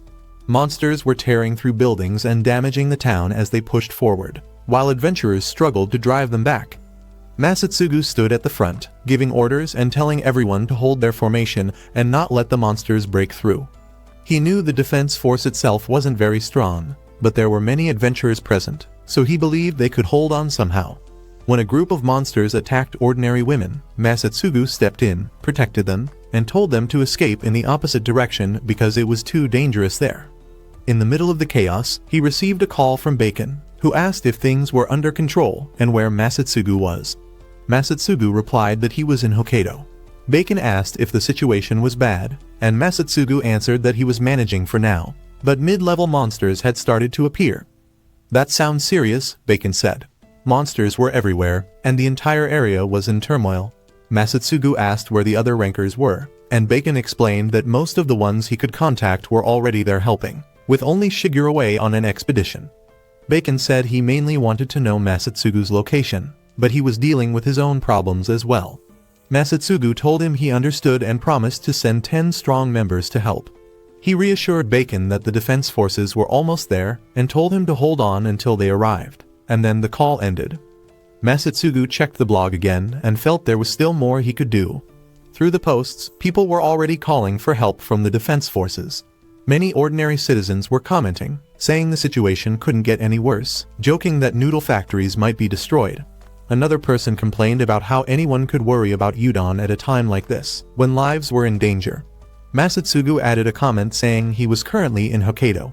He explained that the situation there was stable for now, but warned everyone to stay alert, since there were enough people available for subjugation. His message drew even more replies. Someone said they would send support to Shinjuku, and Masatsugu asked everyone to lend their strength, even if it was only a little.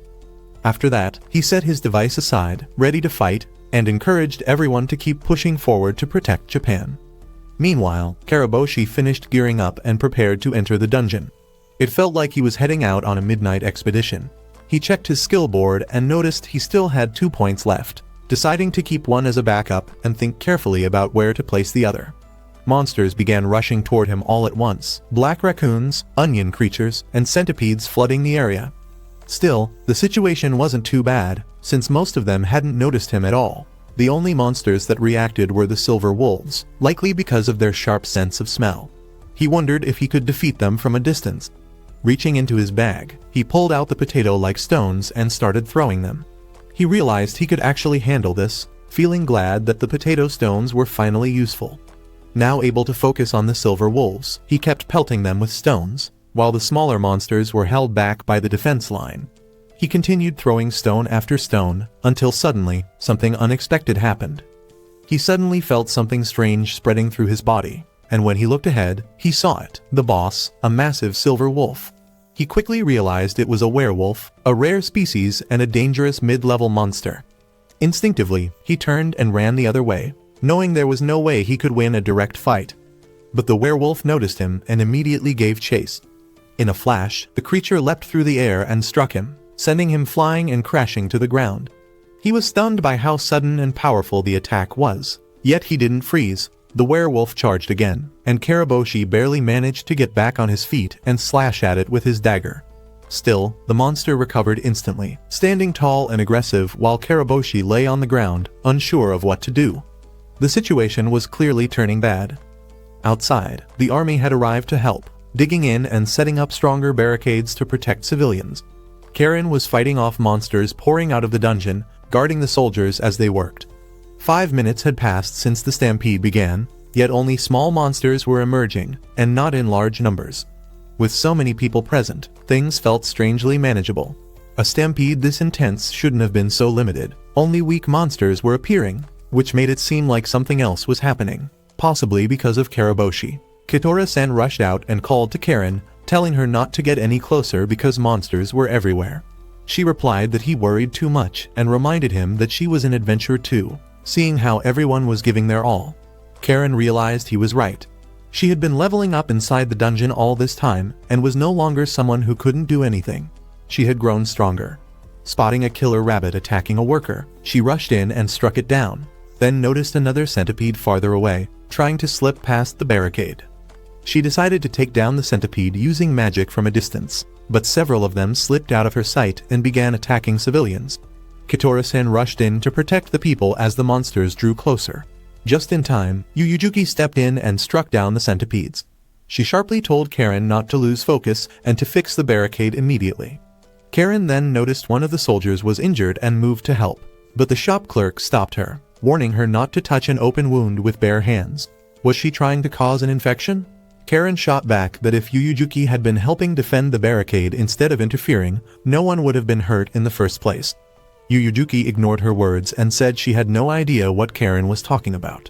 Karen snapped back, telling her not to play dumb, and questioned why someone so strong fought in such a careless way. Yuyujuki arrogantly replied that Karen should stop blaming others for her own weakness and added that if she had time to argue, she should be treating the injured instead. Karen demanded to know why Yuyujuki wasn't fighting alongside everyone else, and Yuyujuki answered that she was protecting her shop, saying moments like this made her hate having a store outside the dungeon. One of the soldiers stepped in, saying that the young woman had a point, but if Yuyujuki was so bothered by it, she should get stronger before the next stampede. He then ordered everyone to brace themselves and not let a single monster through. Karen clenched her fists, filled with determination. Meanwhile, deep inside the dungeon, Karaboshi lay on the ground, unsure of what to do next. If he spent a point on agility, it still wouldn't be enough to win this fight. But if he escaped, the monster would break free, and someone else would die because he ran away, something he absolutely couldn't accept. With that thought, he forced himself back to his feet, regaining his strength. He looks at the werewolf and feels like it is smiling. It looks almost joyful, like someone who is truly enjoying the fight against him. He raises his dagger and barely manages to block the creature's claws. Heavy defense is all he can do right now. Still, he forces himself to stay focused, one attack at a time. Slowly, he starts to read its movements, noticing how its balance shifts and how its weight transfers. He feels miserable. And yet, at the same time, it is thrilling. It is fun. It feels incredible. Bit by bit, small openings appear. He realizes the next move will be a kick. He has learned the werewolf's attack pattern, but it is still far too fast. And now, he knows the next strike will finish him. He puts on his mask and spends his remaining point on imitation. In the next instant, he leaps into the air and unleashes a flurry of dagger strikes. He lands on the werewolf's back and keeps stabbing without stopping until the monster crashes to the ground. The werewolf is defeated. His body, however, is badly wounded. He thinks to himself that it was exciting, but he has reached his limit. He collapses onto the floor. His status screen shows that imitation has increased by 1 point. As he lies there, something heavy presses down on his stomach. It is Karen. She is crying. She had been searching everywhere and could not find him at all.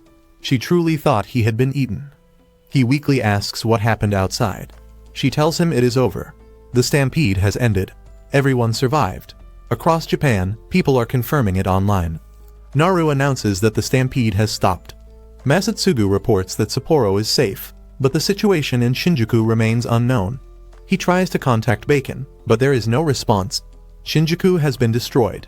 The soldiers gather the monster bodies into one place, talking among themselves. None of them understand why the stampede suddenly came to an end. According to the reports online, a stampede always ends once the boss is defeated. The soldiers are confused and start wondering who could have done it. Then they notice Karen emerging from the dungeon with Karaboshi behind her. The army completely ignores him and rushes toward Karen instead. They question her, asking if the stampede stopped right after she entered the dungeon. Did she defeat the boss herself? Karen tries to explain that it was not her, but Karaboshi. For a moment, he imagines everyone cheering for him, shouting his name, lifting him into the air like a hero. But reality is very different. No one even looks at him. Instead, they praise Karen, saying she must be the one, and that she is just being humble. They call her amazing and brave, especially for someone so small. As this happens, Karaboshi notices a change on his skill board. He cannot understand why people keep denying his existence. Is it some kind of rule of the world that prevents others from acknowledging him? A new skill has appeared on his screen, called Spy. It seems to have awakened on its own. Karen is quickly surrounded by people. Soldiers and civilians alike shower her with praise. Watching from the side, he feels a deep sense of sadness. Maybe he should just go home, he thinks.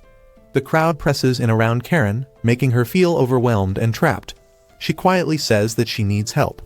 Hearing that, Karaboshi puts his mask back on, returns into the dungeon, and drags the massive body of the werewolf outside. He drops it right in front of everyone and clearly announces that he is the one who defeated the stampede boss. The crowd freezes in shock, wondering when someone like this had appeared. Yuyujuki stares at the enormous werewolf in disbelief and comments that she arrived at the perfect time, since she was planning to handle the dismantling herself. After that, she adds that she would also like to place a few orders using these materials. Hearing that, her eyes immediately shine with excitement. She hopes the order will be costly and quickly asks how much money he actually has. She wonders if he can really afford it, since she herself is barely getting by, and thinks this could be a win for her too. She then tells Karen to come along into the dungeon, saying she will need some extra help. Later, piles upon piles of monster bodies are scattered across the ground. The shop clerk stares in disbelief, wondering if this is some kind of joke because the number of monsters is way too much. Karaboshi then calmly says he has something else and reaches into his pocket. She freezes in fear, wondering what he could possibly pull out next. Instead, he shows a coupon he received when he became an adventurer, which gives him an extra 5% discount. Meanwhile, at Shinjuku Station, the reason for the failed stampede suppression becomes clear. Monsters had completely surrounded the area, and despite many powerful adventurers being present, they were defeated by a chain of bad luck. Masatsugu, Japan's strongest force, was absent. Monsters appeared at 63 locations at the same time, all of them mid-level, and Bacon, who was supposed to replace Masatsugu, suddenly vanished. News of the disaster spread across the country in an instant, plunging Japan into fear and despair. Faced with overwhelming danger, many adventurers ran to save themselves, and in the end, Shinjuku fell.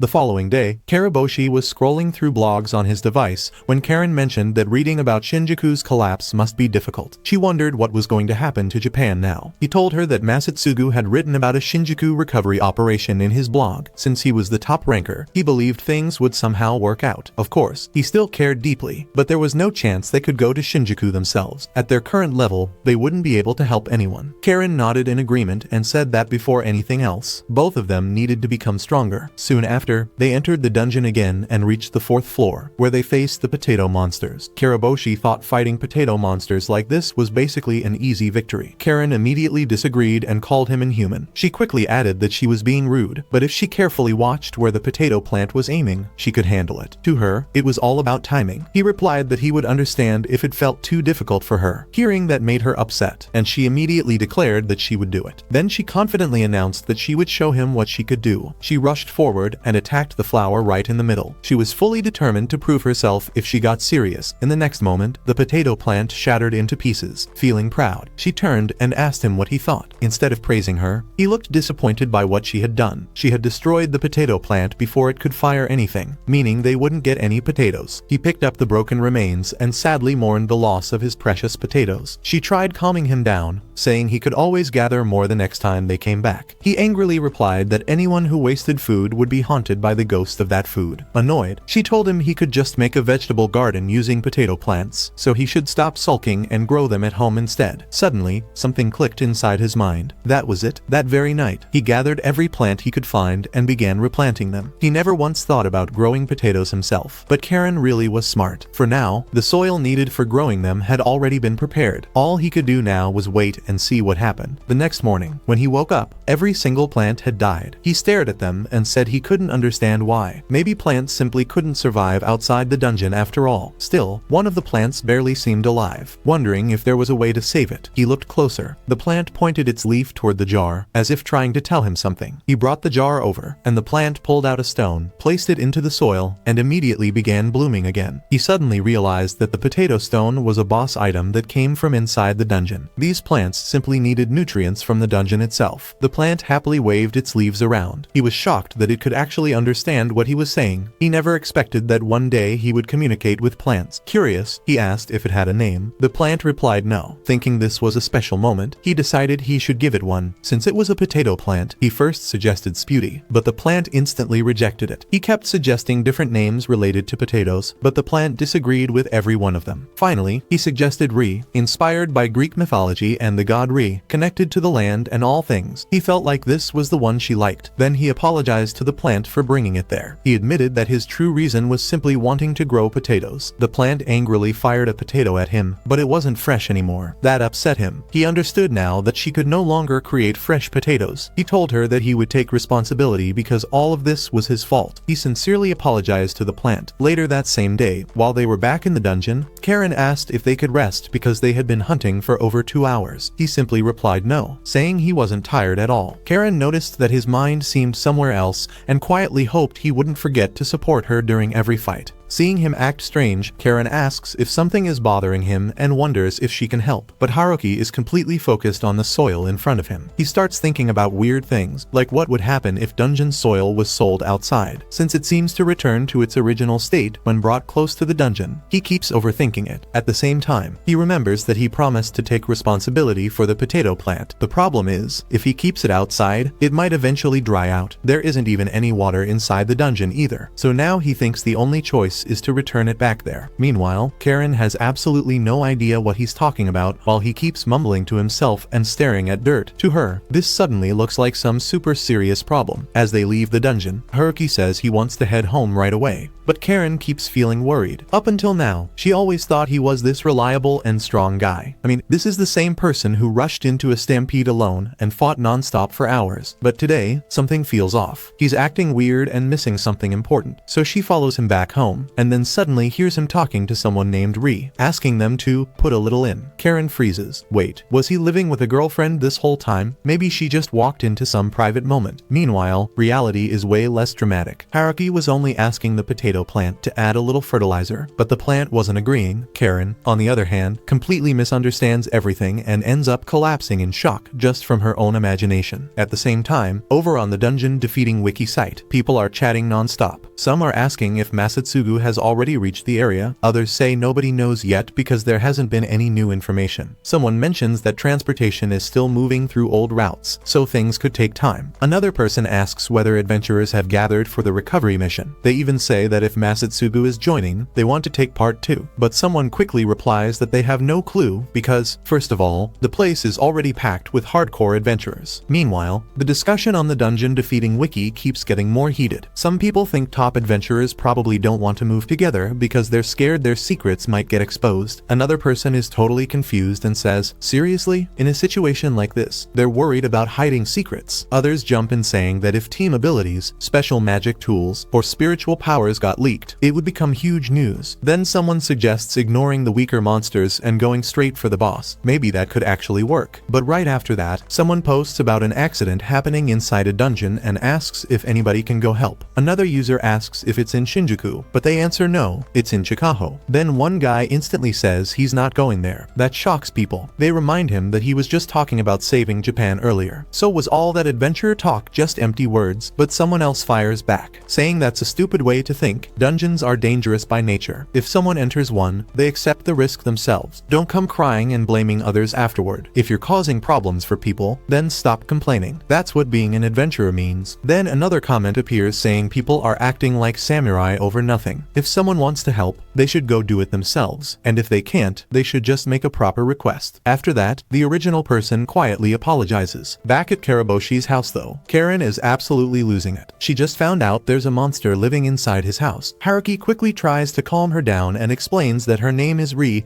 and he brought her from the dungeon. But Karen gets even angrier. He brought a monster home. What was he thinking? Haruki admits that yeah, Ri technically is a monster, but insists she's not a bad girl. Karen immediately argues back that a monster is still a monster, but Haruki refuses to back down and says even monsters can become friends too. Karen instantly says no way. Then Haruki asks her what makes Ri any different from those adventurers they met before. To him, Ri is fine, and more importantly, she's definitely his friend. Haruki tries explaining his point to Karen and says he's not the type to blindly trust monsters. If a dangerous one shows up, he'll defeat it without hesitation. What he really means is that deciding who's an enemy or a friend just because of their species doesn't feel right to him. But right in the middle of this serious conversation, Ri suddenly fires potatoes straight at him. Karen instantly points out that the plant literally just attacked him, but Haruki somehow argues that this is just Ri showing affection. Karen immediately shuts that down and says no, that was clearly an attack. At this point, she seriously thinks they should pull the plant out and get rid of it, but Haruki quickly stops her, insisting that Ri would never hurt anyone. Somehow, he manages to calm Karen down, but honestly, even Haruki himself has no idea what he's supposed to do with Ri anymore. Later, he goes to visit Kitora-san and brings some meat with him. His neighbor apologizes for always taking such good food from him and says he has something in return. He shows Haruki some asparagus he grew, and they look surprisingly healthy. Haruki gets curious and asks how many years it took to grow them like that, but Kitora-san casually says he only planted them last year. Haruki is completely shocked because vegetables normally don't grow that fast. Kitora-san explains that after using compost made from monster meat, things changed. Hearing that, Haruki immediately asks if he can have some of that compost too, and Kitora-san happily agrees. He also gives Haruki a strange item he found inside the meat and says he doesn't know what it is, so Haruki can take it. Back at home, Ri is still clearly angry about yesterday. Haruki decides to quietly let her cool off for now. Then he secretly mixes the monster compost into her pot, and suddenly her mood changes. She starts glowing and seems way happier with the soil. Haruki explains that it's packed with nutrients from dungeon monsters, so he thought she would love it. Then he shows her something else too, a magic stone he bought. These stones are extremely rare items found inside monsters, but even now nobody really knows what they're actually used for. After getting the new soil and magic stone, Ri finally starts acting normal again. Haruki immediately apologizes and asks her to forgive him. Luckily, she seems completely over it now and happily starts playing around with him again. Seeing that makes him feel relieved because he still blames himself for bringing her out of the dungeon in the first place.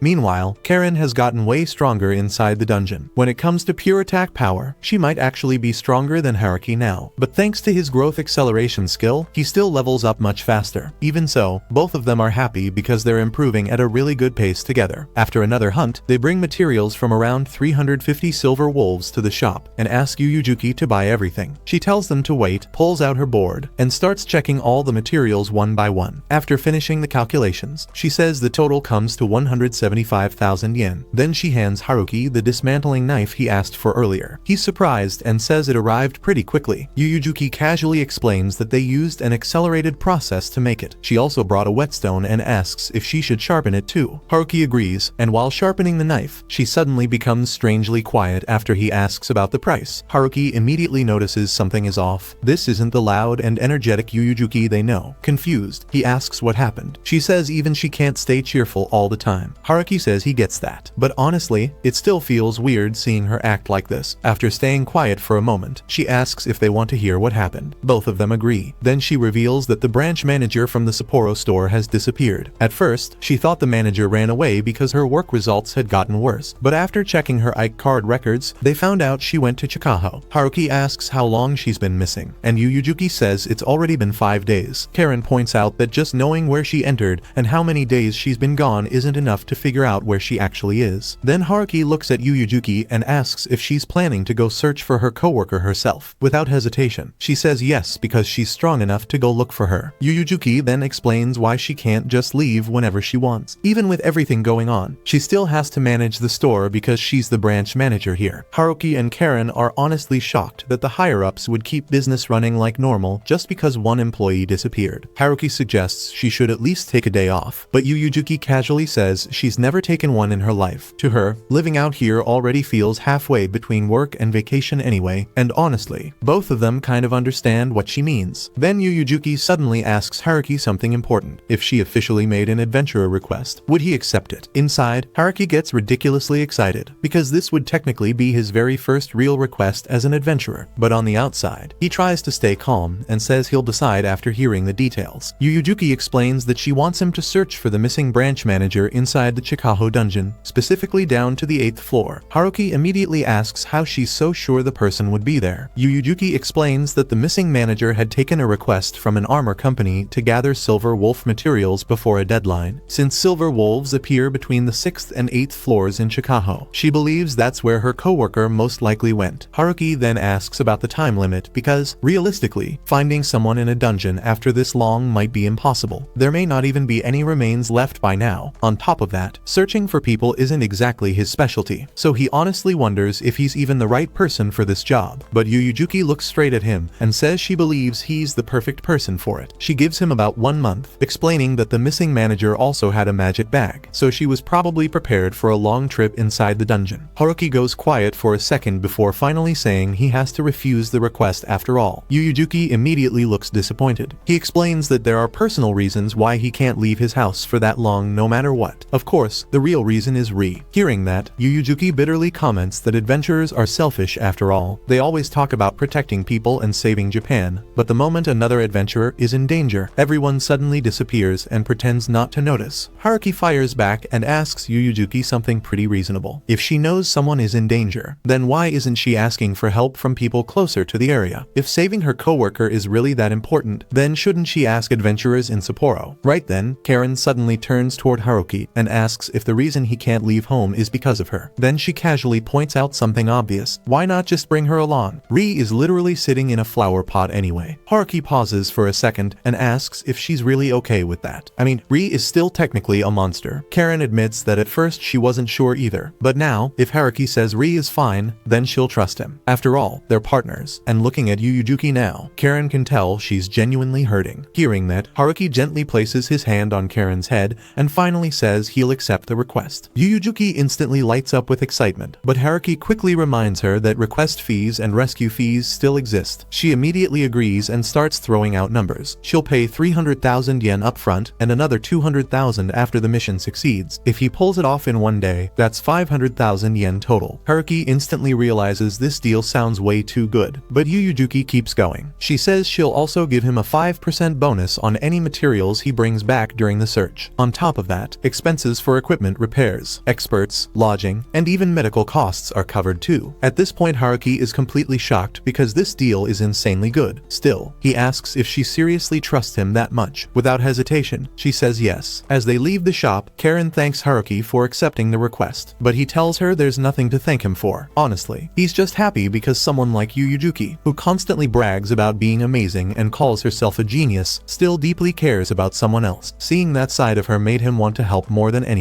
Karen's words also helped push him forward. Since the decision is made, they start talking about plans and getting everything ready. Meanwhile, Yuyujuki looks relieved and excited because someone is finally going to search for her coworker. Deep down though, she's also happy she doesn't have to go herself since she still has deadlines to meet. Then in classic Yuyujuki fashion, she starts thinking that hopeless people like her coworker are exactly why talented geniuses like herself get to shine. Meanwhile, Yuyujuki starts getting weirdly emotional in her own way. In her head, she's basically convincing herself that she's the darkness that lets talented people shine. If someone like her coworker disappeared, the world would lose that darkness, and honestly, she'd lose something too. So she makes up her mind, no matter what happens, that coworker has to survive. In fact, she even starts thinking dramatically that Air himself is heading out to save a complete failure like her. Not long after, the group is finally ready to leave. Ri gets packed into a box inside the car, and Haruki starts talking to his plant monster like normal. He tells her they're heading to the Chikaho dungeon today and mentions that he hasn't been there in quite a while. Meanwhile, Karen and Ri are sitting there having a silent staring contest. No words, just pure hostility between them. Trying to ignore that weird atmosphere, Karen explains that silver wolves mainly appear around the 6th and 7th floors, so things shouldn't be too difficult. Haruki agrees, but reminds her that from the 6th floor onward, things start changing. Apparently there are traps like pitfalls. They won't instantly kill someone, but getting trapped while monsters attack at the same time would be a nightmare. He says the dungeon difficulty feels almost like a game tutorial that slowly gets harder. Karen actually thinks about it and says that from the dungeon's point of view, it kind of makes sense. If the dungeon only existed to kill people, why would it even lure them in? Even though Haruki wants to rush in and start searching immediately, he decides they should stay calm and not force things. Karen asks how long reaching the 8th floor normally takes. From what people say online, it can take around a month. Even Ri seems worried and asks if they'll make it in time. Haruki simply says they have to. While driving, they eventually reach the same hotel area Haruki stayed at before. Karen then suggests stopping by the Black Dragon Caravan, a shop that sells all kinds of stuff. Haruki gets excited right away. Now that people don't look down on strange things as much anymore, weird and occult items have become way more common. There's still no proof most of it actually works, but when it comes to surviving dungeons, being prepared is always better. The moment they enter the shop, Haruki starts looking around like an excited kid in a toy store. Inside the shop, Haruki starts checking out all kinds of weird items and finds some stamina boosting serums. Then his eyes land on some slimy eels sitting in a corner. The moment he sees them, he remembers how these things once saved him when he got surrounded by monsters. The only problem is that once the seal is opened, they expire in just one day. Still, not wanting to take chances, he grabs 4 of them right away. After that, he goes looking for Karen and asks if she found anything useful. But instead of equipment or supplies, Karen is standing there staring at a cute little chicken toy making non-stop cheep sounds. She quickly says she doesn't even like it and just thought it might somehow be useful later. Haruki instantly points out the obvious problem. That thing is way too loud and definitely doesn't count as a smart purchase. Karen agrees that it would basically announce their location to every enemy nearby, but even while saying that, she keeps pressing it and making it chirp over and over because she secretly likes it. Later, after entering the dungeon, Karen explains that the 4th floor boss is a giant killer rabbit and says its toughness is on a completely different level compared to the other monsters. She looks a little nervous too. Haruki quickly realizes why. She's never fought a boss before. Karen then asks if she can handle the next boss fight herself. Haruki agrees and tells her she can do it, though he warns her that this rabbit feels stronger than the last one. If things get dangerous, he'll step in immediately. Karen nervously tells him to please do that. Once the fight starts, Haruki notices just how much stronger Karen's magic has become. The power behind her attacks honestly feels stronger than his own. While watching, he starts thinking they should probably use skill points before reaching the 6th floor. But when he opens his skill screen, something completely unexpected catches his attention. Even Ri has skill points now. Somehow she's already H rank and growing fast. But before he can even think about that, Karen suddenly finishes the fight and destroys the boss all by herself. Proudly, Haruki congratulates her. Karen smiles and says she did it, but something feels strange. Suddenly she says her senses feel sharper and clearer than before. Haruki immediately gets serious and tells her not to hide anything if something feels wrong because he won't get angry. Then Karen reveals she leveled up and gained enhanced senses. Hearing that, Haruki relaxes and feels relieved. Everything seems fine.